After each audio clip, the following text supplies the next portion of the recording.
Hi guys! So for today's video ay pupunta tayo sa Kabayan Hypermarket guys.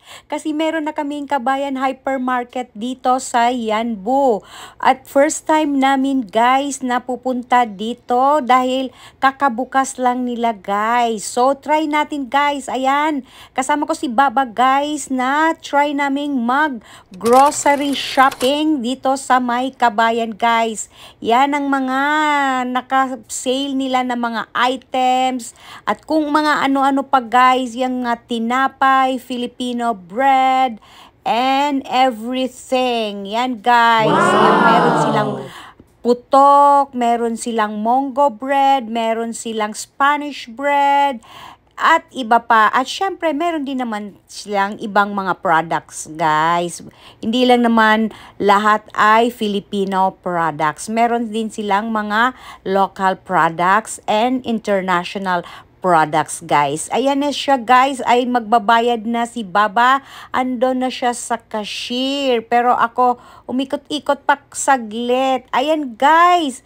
Dahil nga ay umabot tayo ng 500 reals na na-spend natin for grocery shopping, ay binigyan nila ako ng gift. Anong kayang laman ng bag, guys? Ayan, nandito na kami sa bahay. At syempre, excited akong buksan ang ating freebies. Ano kaya ang laman? Charararan! Charararan!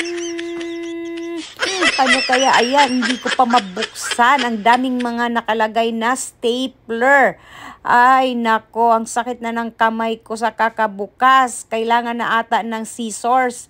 Pero wala akong mautusan na kumuha ng scissors. Kaya ako na lang, guys.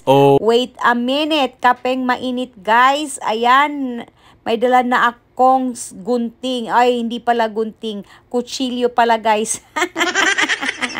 Akala ko wala ata kaming gunting dito, guys. Walang scissors sa aming house. Ayan, guys. Ang dami talaga sigurong mga nilagay nilang stapler dito. But ayaw mabuksan. Excited pa naman ako. At si Baba kung ano ang laman ng aming Kabayan free gift. Ayun. Yan na guys. Excited. Thrilling na masyado guys. Wait a minute. Uy! Tara!